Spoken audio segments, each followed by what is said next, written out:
মানিকগঞ্জের সরকারি দেবেন্দ্র বিশ্ববিদ্যালয় কলেজের মোট শিক্ষার্থী সংখ্যা ২৬,২১২ জন।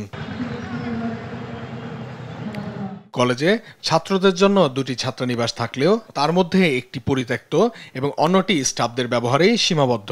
ছাত্রাবাস না থাকায় ছাত্রদের সময়, অর্থ এবং কলেজের সুনাম ক্ষতিগ্রস্ত হচ্ছে।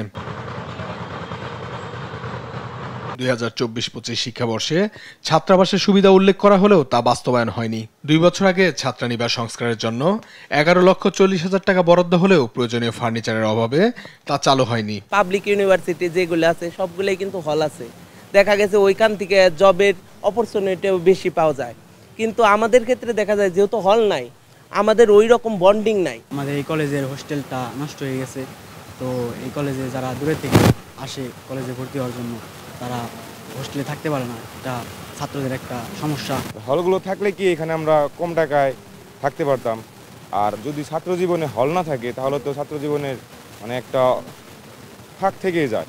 ছাত্রাবাস দুটি একবারই ব্যবহারে অনুপযোগী হওয়ায় তা বন্ধ রয়েছে।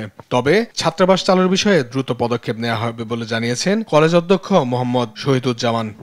সরকারি দেবেন্দ্র কলেজ মানিকগঞ্জ জেলার ঐতিহ্যবাহী একটা কলেজ। এই কলেজে আসলে ছাত্র ছাত্রী উভয়েরই হোস্টেল থাকা খুব জরুরি। ছাত্রীদের দুইটা হোস্টেল আছে, সেটা খুব সুন্দরভাবে চলছে। ছাত্রদের হোস্টেল খুবই ছোট, মানে ছাত্রদের তুলনায় হোস্টেল আরও বড়, ৫-৬ তলা বিল্ডিংয়ে কয়েকটা হোস্টেল হওয়ার কথা, কিন্তু যে হোস্টেলটা আছে এটা একতলা, তবু পূর্ণাঙ্গ না। সম্ভবত ৫০-৬০ জন ছাত্র থাকতে পারে এটাতে। এটা খুবই অপ্রতুল। আপাতত এটা চালানোর মতো পরিস্থিতি নাই হোস্টেলের মধ্যে। আমরা দেখি খুব দ্রুতই পদক্ষেপ নিয়ে এটাকে চালু করা যায় কিনা সেদিকে আমরা চেষ্টা করছি। শিক্ষার্থীদের দুর্ভোগ নিরসনে দ্রুত ছাত্রাবাস চালুর দাবি তাদের।